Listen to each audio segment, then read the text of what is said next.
Chapter 6. The Transplant. One day as we were just finishing up our lunch, Alberto, Joseph, and I, the phone rang. It was a beautiful fall day, and Joseph and I were thinking of going for a walk until the phone rang. It was Dr. Amelon calling from Stanford Children's Hospital. He was calling to let us know that the blood they had drawn from Joseph, when we had gone to Stanford to meet with him and his staff, and to fit him with the lead lung plates, showed he had relapsed. Relapse is a dirty word to parents with a child who has cancer. He wanted to let us know that we could still go ahead with the transplant, but since Joseph had relapsed, his chances for a successful transplant were not so good now. Dr. Amelon said that we had to make a decision of whether or not to go ahead with the transplant as scheduled, while Joseph was relatively healthy, or they would try and blast him with more chemo to try to get him in remission again.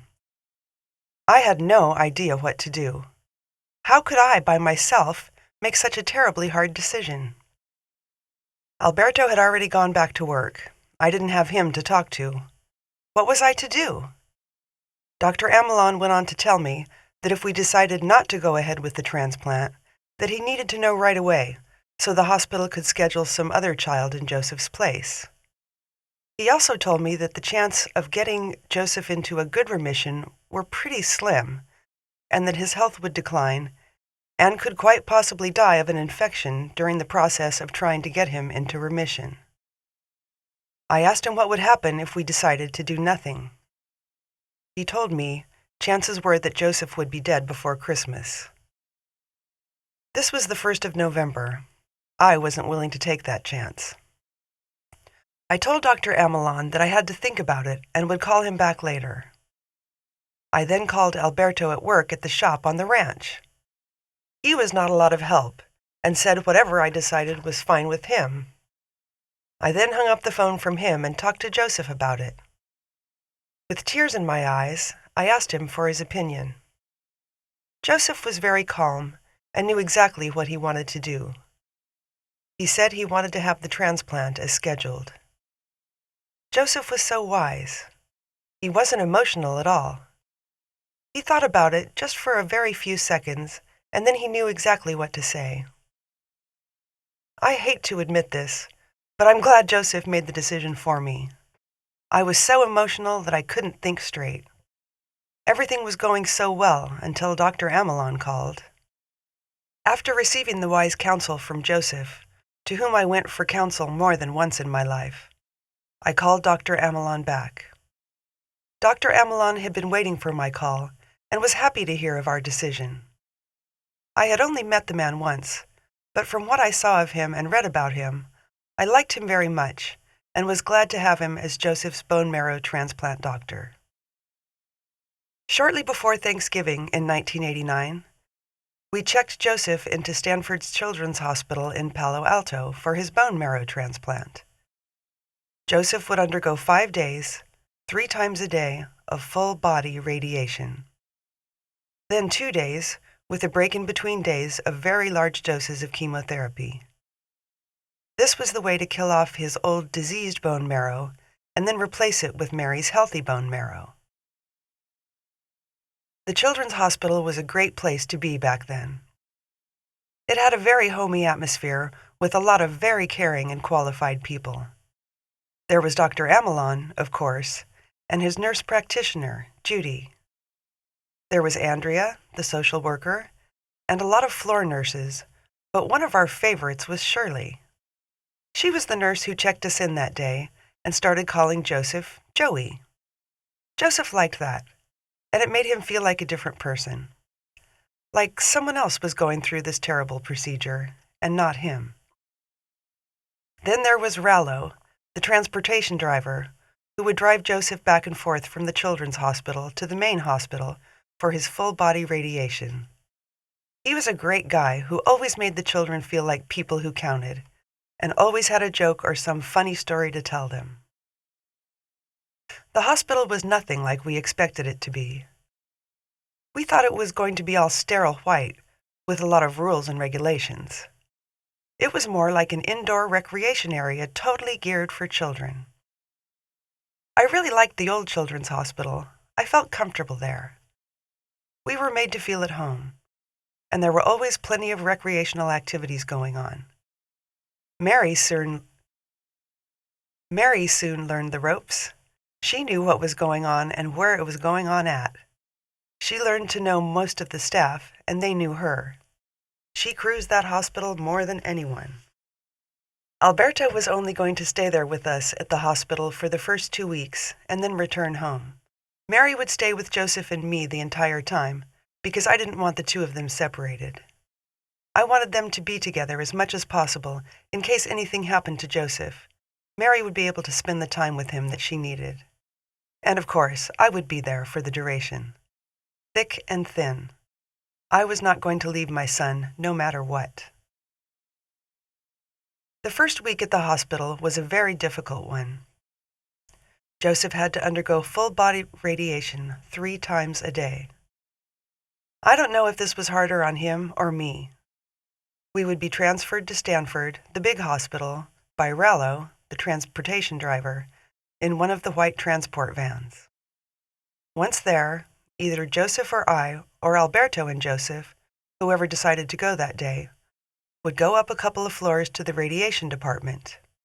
Then Joseph would disrobe down to his underwear and step into a plexiglass cage. The technician would then place lead lung plates in front of his lungs so his lungs would not be damaged by the radiation. Then his arms would be hoisted up so they were not laying down the side of his body. The tech would then shut the door of the cage, start Joseph's music of choice, which happened to be Ghostbusters from the movie, and leave the room. With Joseph hanging there in the dark, by himself, in that huge room, hung like Jesus himself, the technician would then initiate the radiation process. This would last for 7 minutes. Full-body radiation, exactly what the name implies. As I watched from a monitor in the other room, tears began rolling down my face. Had I made the right choice? How could I subject him to this? I loved him so much. My poor baby. My poor, poor baby. To me, he was being humiliated, standing there with nothing on but a pair of underwear, being radiated from head to toe. 7 minutes seemed like 7 hours to me.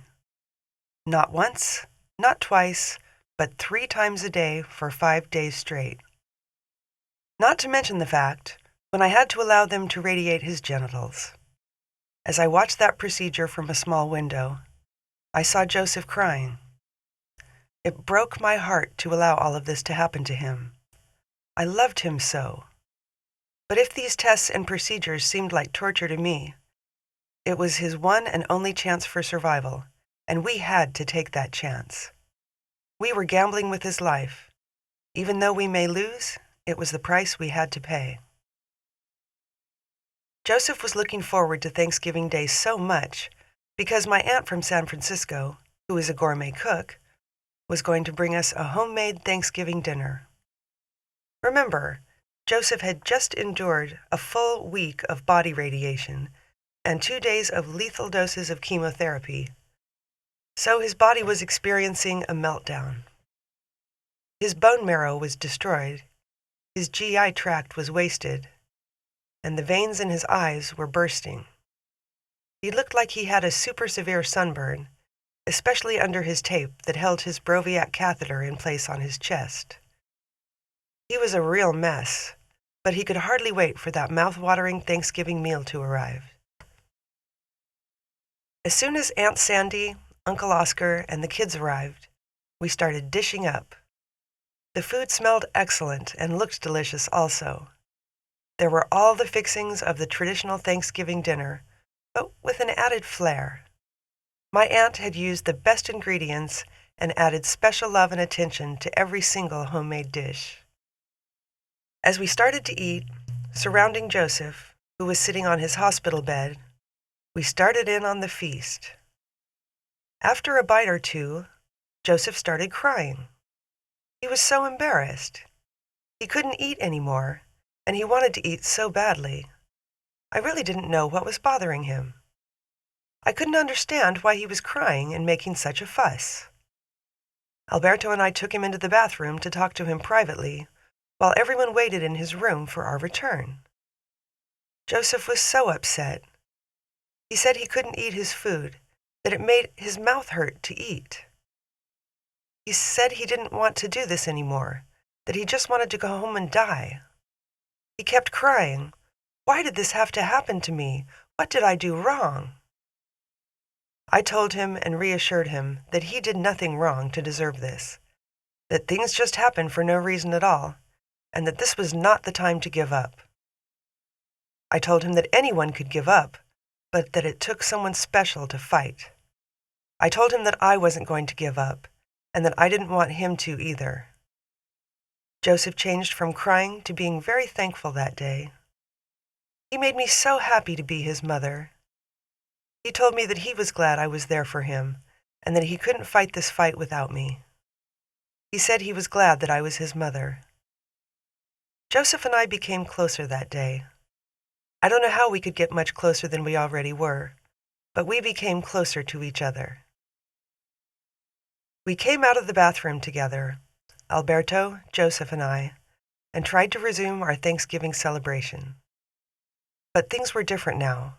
This was the start of a very rough battle for Joseph. Chapter 7. Reality and Realization. A bone marrow transplant, in my opinion, because I lived through it and witnessed a lot of the pain, is one of the most excruciatingly painful medical procedures a child can undergo. Side effects to a bone marrow transplant, because of the large, almost lethal doses of chemotherapy and radiation, can sometimes kill a person. Joseph withstood a tremendous amount of pain. He lost every single hair on his body. His GI tract, from his mouth to his anus inside, was just a mass of sores. Every blood vessel in his eyes burst, so he looked like a vampire. His fingernails and toenails fell out twice and then grew back again. His skin peeled from head to toe twice from all the radiation he had. Because of the chemo and radiation, his blood vessels inside his body were leaking, so his veins were not able to contain the fluid. Every time he drank fluids, the fluid just leaked into his system, so that he blew up from fluid retention and became septic. So many bad things happened to him that I was not prepared for at all. The doctors give you a rundown of all the adverse side effects that can happen, but nothing prepares you for when they really do happen. Joseph going through the bone marrow transplant was absolutely the worst time in my life, and I was all alone there with him. Alberto only stayed the first 2 weeks. The worst problems didn't occur until after he left. Because Joseph and Mary were not a perfect match, Joseph received an experimental drug called zyomazine to ward off graft versus host disease.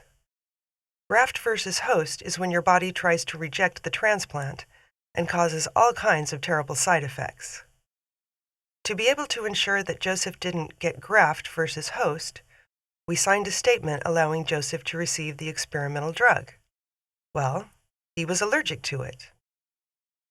There was a 1% chance of an allergic reaction, which caused high fever and hallucinations.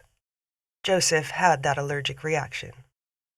I was getting ready to go to the store and take a break from being in the hospital when all hell broke loose. Actually, all was going pretty well before this happened. Joseph received Mary's bone marrow, and the procedure was going as planned, and so I started to relax a little. Mary was there, sitting in a chair playing Nintendo, getting ready to go to school at the hospital. I was brushing my hair and going to put on a little bit of makeup so I could attempt to go to the store. Joseph was in bed, being himself, receiving the zyomazine. All of a sudden, Joseph started screaming and yelling and making sounds like a demonic dog. He started rolling all over the bed and vomiting purple fluid. I was asking him what was the matter, but he didn't seem to be himself at all. I tried to stop him from rolling all over the bed because I was afraid he would pull loose some of his lines. I grabbed the emergency button to call for help, but no one came. Joseph was still screaming and screaming, and then I started crying and told Mary to go get someone. Suddenly people started rushing in, holding Joseph down. A doctor came in with a tranquilizer of some sort to calm him down. As soon as the shot started to take effect, which was very quickly, Joseph calmed down. But then in a faint, childlike voice, not Joseph's voice, but in such a small, faint voice, Joseph started to say, "Help me, help me." Over and over, Joseph repeated, "Help me," in the faint voice, until he came to be himself again. After a bit, the doctor asked Joseph questions like, "Who are you?" and "Who is your mommy?" until he was sure that Joseph was back to reality. It was the strangest thing. It was as if Joseph was possessed. The doctor kept telling me to be calm, that everything was okay. I yelled right at her, right in her face. "Okay? That is not your son lying there. It is my son, so don't tell me everything is okay." I later apologized for my outburst to the doctor. Mary quickly went off to school. Poor thing. I wish she didn't have to witness that whole scene. After that day, Joseph's health deteriorated. He became very weak and hardly even moved off the bed. His body was so filled with fluids at one point, I had to cut his underwear off of his body. When I cut them off, they snapped like a rubber band. They were so tight. After that, I dressed him in huge shorts and giant t-shirts. His body was so bloated with fluids and he couldn't urinate. He was near total renal failure. One evening, Joseph sat up and was telling me how rotten he felt. He was near tears. I had no good advice to tell him because I didn't know what to do either. I had been reading the Bible a lot lately in an effort to find some comfort in this terrible situation we were in. I had been reading the New Testament because I could understand it better. I told Joseph to just pray and ask Jesus to help him. The Bible said that all we need to do is ask Jesus for help, and he would help him. Joseph started praying out loud and asking Jesus to help him. He was asking Jesus to help him make him feel better. With tears rolling down his cheeks, that beautiful son of mine was praying for Jesus to come and make him feel better. Joseph slept better that night. He slept better that night than he had in a long time. But the fight was not over yet. It was not over by a long shot. It seemed that Joseph would jump over one hurdle and then fall down again. He was on his back for such a long time, and having been prone to lung problems anyway, it seemed his lungs were collecting fluids, a problem that the doctors were having a hard time solving. They finally came to the conclusion that Joseph must have a lung infection because the x-rays seemed to indicate that his lungs had become enlarged. There was a procedure that the doctors wanted to perform on Joseph called a bronchoscopy. A bronchoscopy is performed by inserting a tube into the patient's nose, down his throat, and into his lungs. At the end of the tube was a little camera and a device that could grab a piece of his lungs for biopsy, and then the tube would be pulled back out. Well, needless to say, I didn't want the bronchoscopy performed. He had already been through so much. He couldn't stand any more pain or discomfort. I prayed that night so hard for Joseph. I asked God to please spare him the pain and to not let the doctors perform the bronchoscopy. I fell asleep praying for my son and asking God to show me a sign that my prayers would be answered. The next morning, I could see the medical appliance outside Joseph's hospital room door that would be used for the performing of the bronchoscopy. I was very nervous. I was hoping God would answer my prayer. Joseph slept later than usual that morning, and when he awoke, he seemed to be in great spirits. He was having a better than usual morning. He asked me to turn on a tape for him of the Chipmunks singing Christmas songs. Christmas was just around the corner, and we were hoping Joseph would be well enough to be discharged from the hospital. While listening to his music and starting to eat a small bit, his nose started bleeding and bleeding. I tried to stop it, but it wouldn't stop. Finally, I called for a nurse because the bleeding was getting out of control. The nurse came, and she brought a nosebleed kit to try and stop the bleeding. But that didn't work either. It just made the blood back up in his mouth. Now, not only was his nose bleeding, but he was spitting blood also. And all the while this is going on, the chipmunks were singing in the background. It was chaotic, to say the least. We finally got Joseph's nose under control and stopped the bleeding. They didn't perform the bronchoscopy that day, or the next day. Joseph's platelets, the clotting part of your blood, were at an acceptable level. The doctors couldn't figure out why Joseph's nose began to bleed, but I could. God had answered my prayer. Christmas was coming soon, and the recreational therapist would come to visit Joseph on a regular basis, which freed up my time a little to do something other than sit at the hospital with Joseph.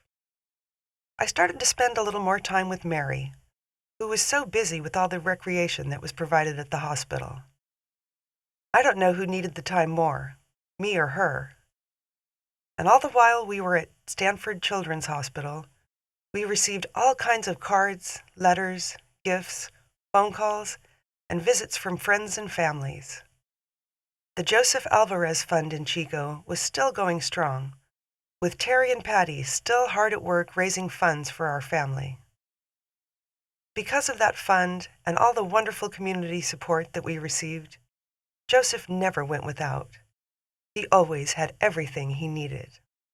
The nearer Christmas came, I couldn't help but remember all the past events in my life that centered around God.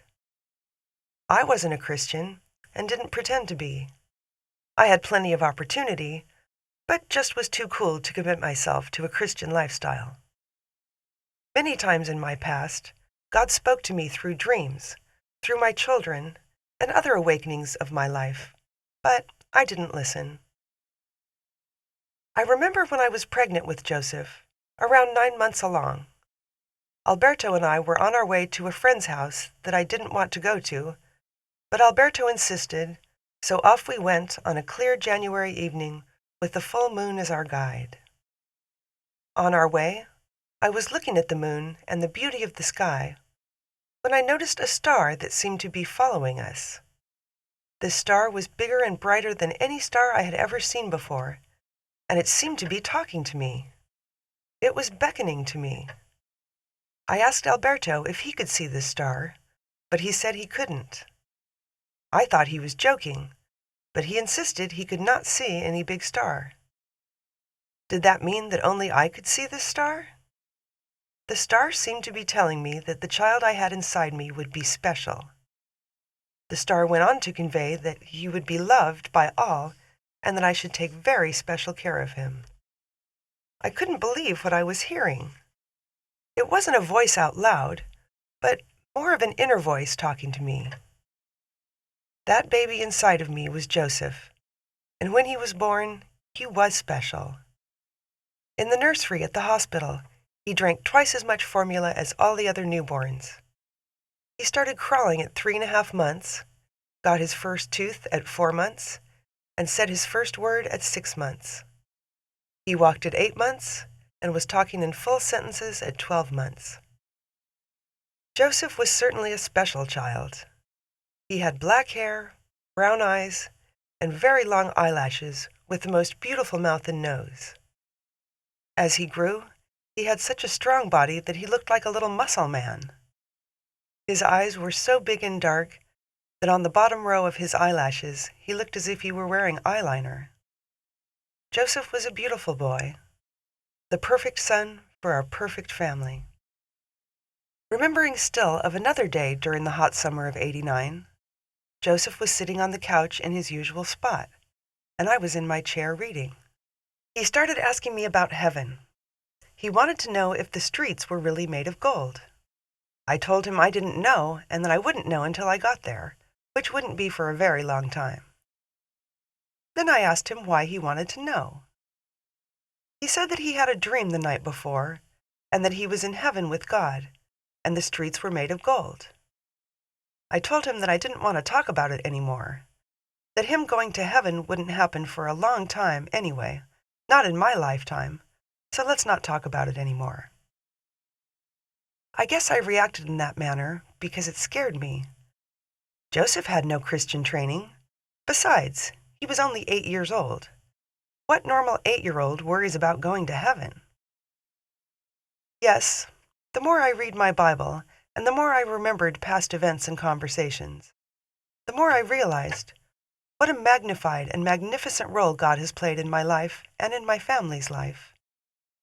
Why did it have to take a crisis in my life, the serious illness of my son, my firstborn son, the love of my life, to get me to pay attention? Well, I'm listening now, God. You've got my undivided attention.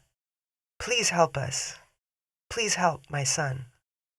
Chapter 8. Just one more year. Christmas had come and gone without too much celebration. We tried to celebrate, but my heart was not into it. Joseph was released from the hospital 2 days before Christmas, and Harvey and Annie, Joseph's godfather and godmother, came to the Bay Area to help us celebrate the holiday. We had Christmas dinner at my aunt's house in San Francisco, with my sister Sarah and her 2 children, Harvey, Annie, and their son Brad, and my Aunt Sandy and Uncle Oscar and their kids. It was as fun and as good as it could be under the circumstances. Joseph still didn't feel too well, but at least he was out of the hospital. Alberto came down for Christmas vacation and stayed until New Year's Eve. The whole time he was with us, we fought. Us being apart for weeks at a time, the pressure and stress of Joseph's illness was more than our marriage could handle. I was too tired and too mad at him to take any of his stuff, and he was too fearful and too stressed about Joseph to be considerate. We were having severe trouble getting along. To make matters worse, we fought in front of the kids. I was upset, Mary was upset, but Joseph, who had endured all the pain, was always calm, always knew what to say, and never got rattled by our constant anger toward each other. He never ceased to amaze me. The more and more he endured, the more and more spiritual and wise he became. He was definitely connected to God. I continued to go to Joseph for counsel. I leaned on him. I didn't realize how much I started to depend on him, but more and more our roles reversed. I became the child, and he the parent. I was going through counseling, Mary was going through counseling, but Joseph wasn't. He was the only one who was dealing with his illness in a positive way. After Alberto left on New Year's Eve, which I was mad about, Joseph, Mary, and I went to my aunt's house again with my sister Sarah and her kids.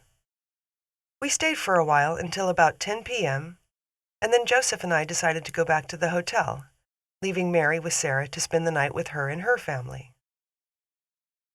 That was the first night that Joseph started having fevers. Joseph never seemed to recover from his bone marrow transplant in the way that he should have.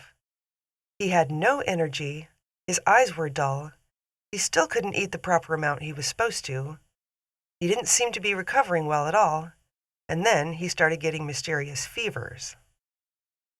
Every day he would spike a fever. He would be admitted into the hospital for 2 days, and the fevers would go away. Then he would be released. The next day after being released, he would spike another fever.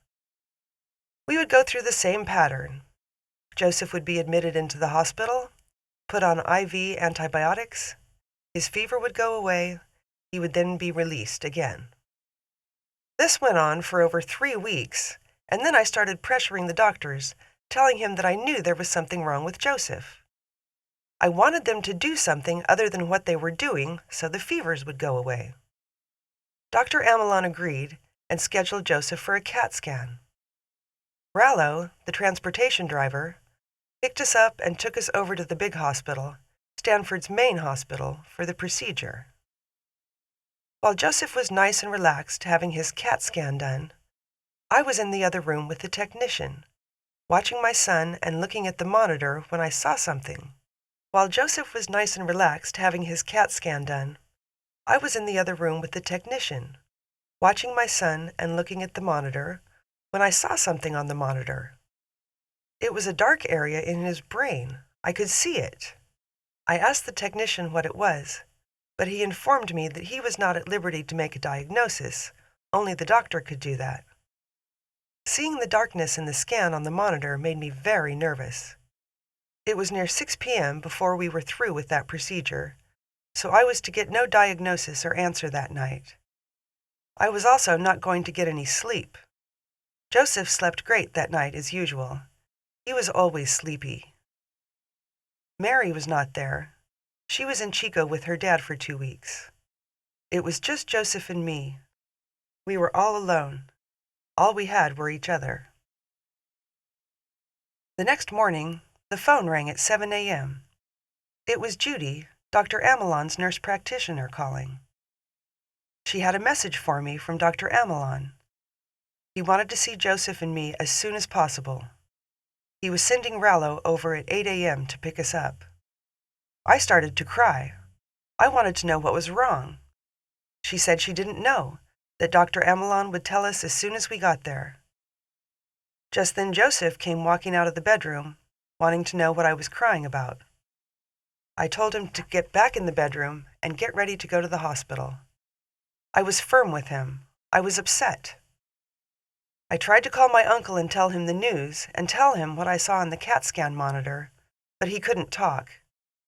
I went into the bathroom, crying, and got ready to take a shower. While I was in the shower under the water, I started screaming. I was screaming to God. I was pleading and screaming and crying. I was asking God to help me. I screamed, "Please, don't take my baby away from me. I can't live without him. I'm not ready. Just give me 1 more year. I'll do anything. I'll change. Please, God, don't take him away from me. I can't live without him. I need him. I love him. I'll do anything. Just please give me 1 more year. I will change." Exhausted from the crying and pleading, I finished taking my shower and got ready to go to the hospital. On the way to the children's hospital, I was silent, and so was Joseph. As we waited in the waiting room for Dr. Amelon to call us in, another doctor came by to talk to us. He was very sober and nice, nicer than he had ever been before. He said he was sorry. I must have looked a little puzzled, because he then asked if we had talked to Dr. Amelon yet. When I told him no, he said he would talk to us later and quickly went on his way. A very few minutes later, Dr. Amelon called us in. He started out very slowly, talking about the CAT scan, asking how Joseph was feeling at that time. I told him Joseph was the same. He still had a fever and was very sleepy. Then, Dr. Amelon gave us the news. He told us that according to the CAT scan, it looked like Joseph had an infection in his brain. He went on to tell us that very soon we would be transported back over to Stanford's big hospital, where Joseph would have an MRI, a procedure like a CAT scan, but more in-depth. It would be an in-depth scan of Joseph's brain, deeper, clearer pictures. He said that directly after the MRI, Joseph would be prepared for surgery, in which a team of doctors would work on him. They would drill a hole in Joseph's skull, insert a long needle into Joseph's brain, and aspirate out the infection. Then Joseph would have to stay in the hospital anywhere from 3 to 6 months for recovery, if he survived the operation. Joseph would then be on IV antibiotics for the duration of his stay. Joseph and I sat there in silence, not knowing what to say. Quickly, Dr. Amelon left the room and sent Judy in to talk to us. After a bit of small talk, something came over us, Joseph and me. A feeling of calmness, a sense of relief. Joseph and I began chit-chatting about home and the ranch. We were talking about the dog and how and how he sensed Joseph had had a lot of medication in him the day he came home from the hospital the first time. We talked about the cat that had to be put to sleep because of the big infection on his head that wouldn't go away. We talked about Mary and how cute she was and the way she talked. We talked about Alberto and laughed about the way he and I fought all the time. We talked about school, his friends, Eric and Mark.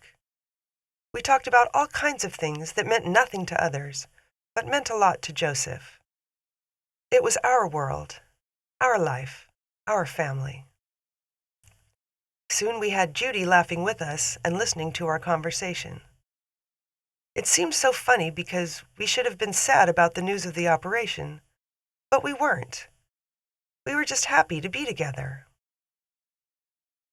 Soon we were on our way to the big hospital at Stanford, Joseph relaxing and sleeping all the way. We were pretty quiet, so Rollo was trying to make us laugh. We were all laughed out and deep in thought about the impending procedure. Joseph was wheeled to the MRI unit, and there was a team of medical professionals waiting for us. While Joseph was having his MRI done, I was on the phone. I called Alberto to tell him what the doctors told me, and that was definitely the wrong thing to do. Alberto told me, "Thanks for ruining my day." I was so mad. Thanks for ruining his day. What about my day? I was the one living through this hell. Where was he? I was not looking forward to his visit later that evening. If it wasn't for the fact that he was bringing Mary, I would have told him to stay home. After I called Alberto, I called a more positive person, Annie, Joseph's godmother. I told her the same thing I had told Alberto, except I remember telling her in a much calmer tone, and that I suppose I would have to prepare myself for the fact that we might lose Joseph. I guess I had already cried so much before that I was all out of tears. I was all cried out. After getting comfort from Annie, I promised her I would call back later and give her an update. As I was in the MRI unit waiting for Joseph, the strangest thing happened. There was the doctor who was reading the MRI films, and she was making a fuss. She said there had been a mistake. Whoever told me that Joseph had an infection in his brain had made a big mistake. Joseph didn't have an infection on his brain. It was a bruise. It was an old bruise. The doctor asked me if Joseph had ever fallen and hit his head. I told her yes, once, at UC Davis, in the bathroom, after he had taken a bath. She said that must have been it. I couldn't believe it. I was so happy. Joseph didn't have to have surgery after all. After a short while, Joseph and I were picked back up by Rollo and taken back to the children's hospital. Since Joseph didn't have to have any surgery now, we went back to the hotel. That night, when Alberto, Mary, and Alberto's mom, Maria, arrived, we were so happy to tell them the good news. The next day, we went to the San Jose flea market and had a great day. The day after that, we all had breakfast together, but in the early afternoon, Alberto, Mary, and Maria had to get back, so Alberto could go to work on Monday. Joseph didn't have a fever all weekend long. In fact, he didn't have a fever for a week. Since the day that I pleaded with God in the shower, Joseph never had another fever while we were in Palo Alto. We celebrated Joseph's 9th birthday in San Francisco at my aunt's house and invited all the family. It was a great day for the kids and all the relatives who were able to come. A couple of weeks later, Joseph was released, and we were on our way home, back to the ranch. Joseph was feeling healthier every day, and his hair was growing back, and he was eating. Spring was coming, and we were looking forward to getting back to normal. We would still have to see the doctors on a regular basis, but at least we would be home in our own beds. Joseph was very happy. All he ever wanted to do was go home, and we were finally on our way.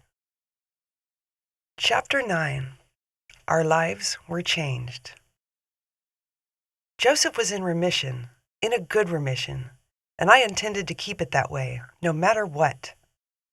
I was also a very changed person. I didn't think the way I used to. I had seen too much to be the same selfish person I once was. After a couple days of getting settled back home, Mary started back to school at Nord Elementary and got to see her old friends again. I took Joseph to visit at school sometimes, but he wasn't well enough to attend school on a regular basis, in fear of his weak immune system coming into contact with the bacteria or virus. Joseph had to wear a mask over his face so he wouldn't come in contact with any germs. He couldn't go to school because schools are a breeding ground for infectious diseases, so Joseph took home study with a tutor. We were fortunate enough to get back Joseph's tutor he had before he went to transplant. Her name was Jocelyn. Jocelyn was a great tutor for Joseph and a wonderful friend to me. I do not believe it to be a coincidence that Jocelyn entered our lives. As I said earlier, she was a godsend. Jocelyn was a Christian and conveyed that in her deed. When the ordinary person thinks of a Christian, they think of a big-mouthed, Bible-thumping preacher who preaches a good message, but does not act like a good person. Jocelyn, along with many other wonderful people who God put in my path through this whole ordeal with Joseph, was kind and gentle, non-judgmental, and had a giving heart. She, along with 2 other people, came one day, on the exact same day, to show us how our family could come to know Jesus.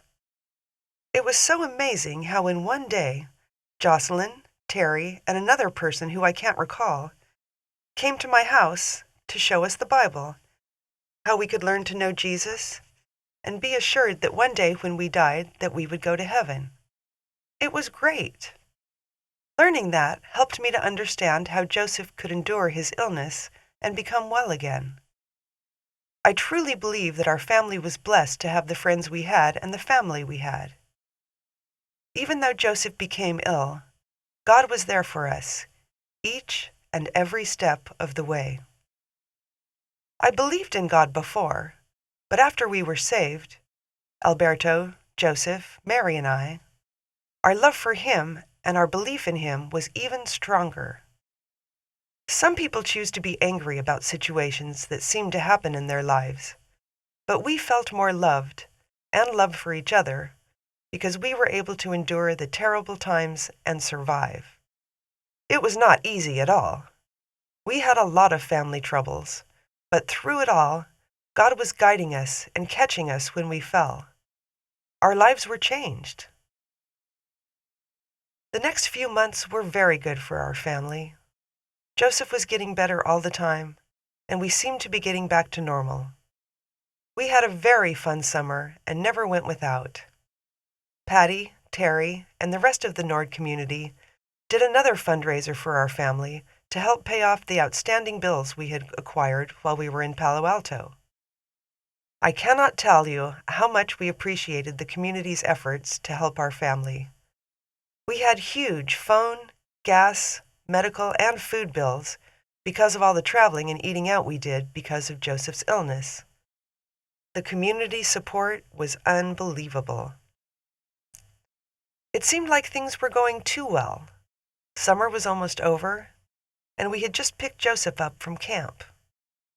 It was a camp for kids with cancer or recovering from cancer. We had to drive straight from the camp to the Bay Area for a doctor's appointment at Stanford's Children's Hospital with Dr. Amelon on the following Monday. We stayed the weekend at my sister Sarah's and did all the touristy things, like going to the zoo, the Exploratorium, and Fisherman's Wharf. It was a very fun weekend, but I was a little worried about Joseph's doctor's appointment. I was thinking, what if they found something? Joseph was scheduled to have a bone marrow aspiration and a blood test to check his blood to see how he was doing and to check for relapse. He seemed fine, but what if he relapsed? I had changed so much and was trying to be a good Christian. I couldn't imagine God would do that to me. We had been through so much.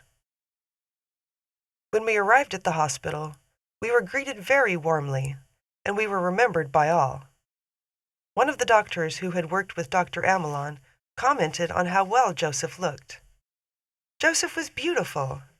His hair came back very thick, but not as black as it was before the transplant. His hair had body now. Before, his hair was straight as an arrow. His complexion was angelic. He looked as if his skin was as perfect as a newborn baby. His eyelashes were as thick and long as ever, and gave his eyes the appearance as if he were wearing eyeliner. Joseph had grown even taller, which was amazing to all because of the full-body radiation he received. Statistically, Joseph wasn't supposed to grow for a long while. Yes, Joseph, with his big brown eyes that twinkled, his loving, funny, and giving personality shined before all. You can see why I loved him so, and he loved me. I had no doubt that out of anyone in my life, the one who would stick by me through all was Joseph, and he loved me. As we waited in the waiting room to be called in to see the doctor, we saw a boy and his mom and dad who were being counseled for a bone marrow transplant. The boy was 14 years old, and he didn't look well at all. He was having a transplant because he had relapsed. He relapsed because his mother didn't make him stay on his chemotherapy schedule. After getting into remission, the boy decided he didn't want to have chemo. After getting into remission, the boy decided he didn't want to have chemo anymore, so he just quit.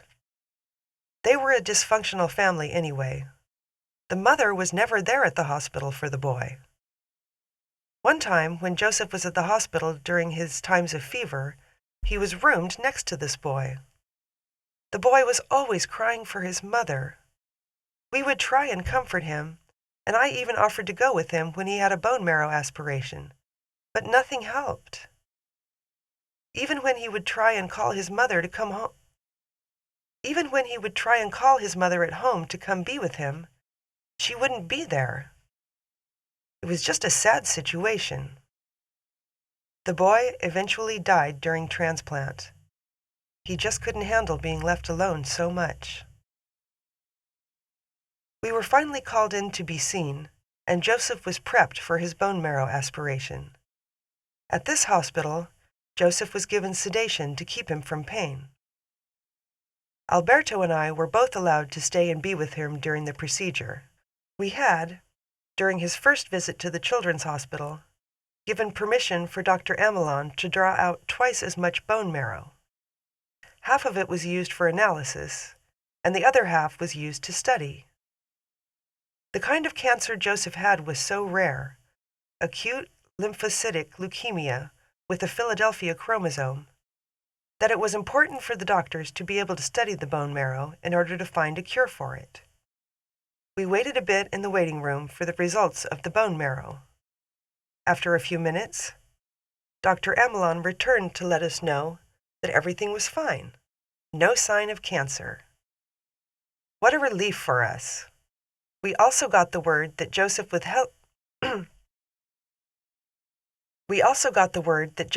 healthy enough to return back to school.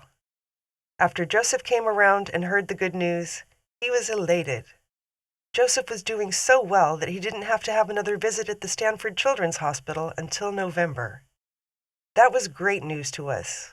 Of course, he would still be seen on a monthly basis at UC Davis Medical Center, but those were just routine visits. No big deal. We went home back to Chico that day on Cloud 9. What a great ending to a great summer.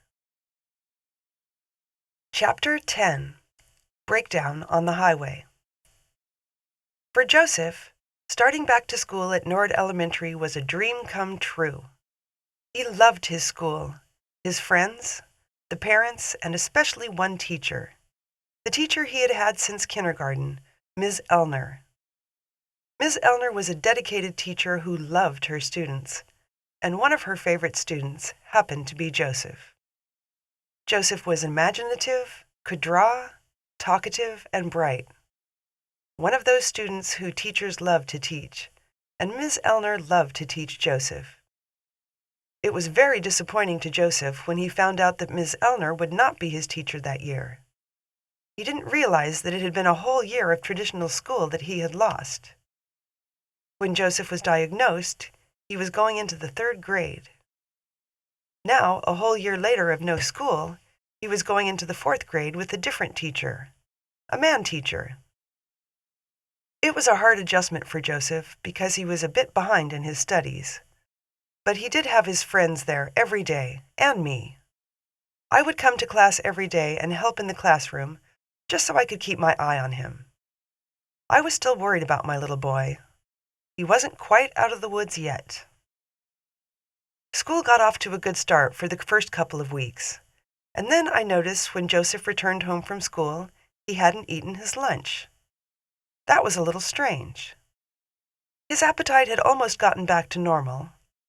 I asked Joseph why he didn't want to eat, and he just said he wasn't hungry. I dismissed that and hoped Joseph was feeling well. He seemed to be active. One day, my sister Edla called and invited Joseph, Mary, and me to her little boy Tony's birthday party. That was great. We hadn't been to a family birthday party for a long time. She had also asked me if I could come help set up the party while she picked up the kids from school. I said I would, so I picked up Joseph and Mary from school a little early that day and went to my sister's to set up for the party. Things went very well at the party, but I noticed that Joseph didn't want to eat, and he was very quiet. I was hoping this was just my imagination. On our way back to the ranch, our spirits were up, and the ride was smooth, when all of a sudden, the car broke down. After all the driving I had done, back and forth to the Bay Area, back and forth to Sacramento, back and forth all summer long, the car had given me no trouble at all, and at 5 p.m. on a Friday, we broke down on Highway 99, just about 12 miles from the ranch. I popped the hood and got out of the car with Joseph, Mary, and my niece April, who was staying with us, close behind. We were standing there on the side of the road, looking at the engine, wondering what in the world was wrong with the car, when out of nowhere, a man in a brown Bronco 2 appears. I am not talking driving up or anything like that. That we would have heard. He just appeared in the field next to the highway. He yelled, "Do you need some help?" We all looked at each other with our mouths open. We didn't hear him drive up. There were no tracks in the grass where he would have driven through. He just appeared. Looking at each other, then looking at the man, I nodded yes. The kids and I got into his vehicle, and then we glided up the embankment onto the highway. I say glided because we didn't drive up. There was no noise. There were no bumps. It was as if we were in a cushion that just glided up the embankment and drove over to the little store up the road. The first thing the guy said was, "Are you Christians?" Again, I was amazed and replied with a yes and asked the guy how he knew. He said, "I pray to God every day that I can help Christians, and when I saw you, I knew that God had answered my prayers." I asked him if he went to church, and he said he did. I asked him where he went to church, and he said it didn't matter where he went to church, that I had probably never been to his church.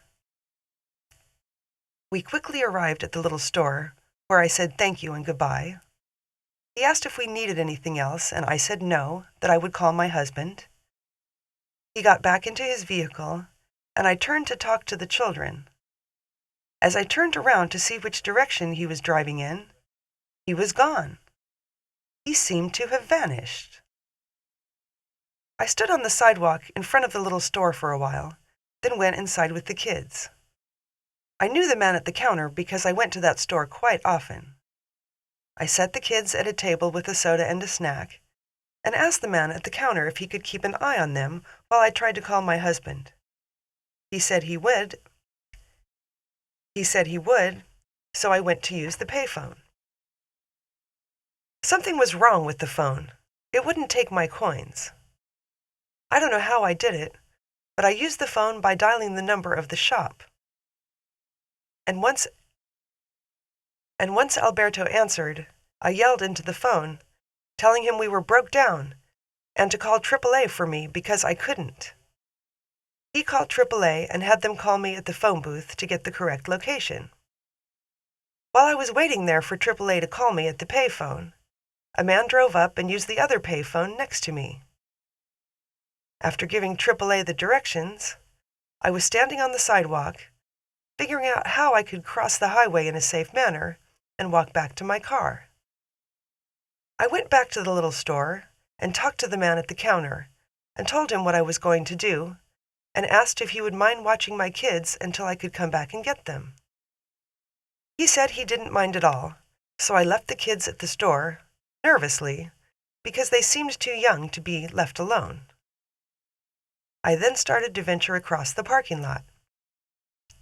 After walking a few steps, the man that had been at the other phone booth asked me if he could give me a ride to my car. Feeling as if I could trust him, I got in his car and he drove me across the highway over to my car. I started to get out of his car when he said he would wait with me. I don't usually trust strangers, but for some unknown reason, I trusted him. We made a little small talk and got on the subject of our families. He said he was divorced and that he was in Chico to see his little girl before he would be shipped out on the Desert Storm mission.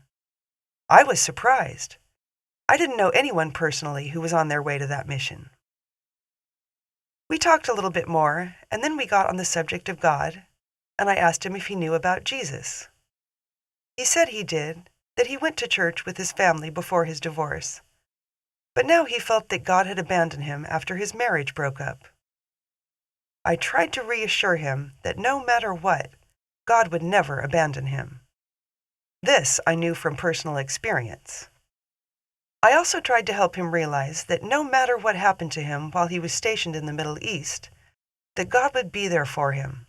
All he had to do was ask, and God would take care of him and answer all his prayers. He thanked me for the comforting advice, and right then, the tow truck pulled up. We said goodbye, and I wished him well. Then he drove away. The tow truck driver was not in a very good mood.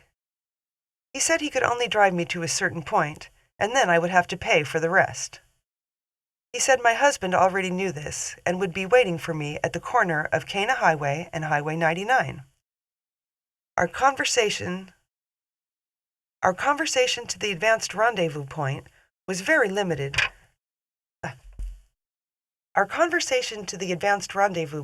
very limited. Because I couldn't get my mind off the events of the evening. Too many coincidental happenings in such a short period of time. Those events that happened that evening reminded me too much of the time when I met the little old intoxicated lady at the grocery store. It seemed as if somehow history was repeating itself. We pulled up to Cana Highway, where Alberto was waiting for me. He told me that he had sent Nadine over to the little store to pick up the kids, so not to worry. Alberto helped the tow truck driver unhook the car, signed the appropriate papers, and then the tow truck driver drove away. Alberto jumped into my car and tried to start the engine. I watched in amazement as Alberto started the engine. He told me to drive home and he would follow me. I drove all the way back to the ranch without a problem. Alberto was not too pleased with me for causing so many problems on a Friday evening, especially when apparently there was nothing wrong with the car. I called my sister Edla that night and told her the events of the evening. I told her, it's happening again. Strange things are happening again. I told her all about the guy who just appeared in the field. I told her about the man who was on his way to the Middle East to fight in Desert Storm. I told her that my car broke down, but then I drove it home. It was one mysterious evening. I felt as if the events that led to Joseph's illness in the first place were replaying, just with different characters. I was scared.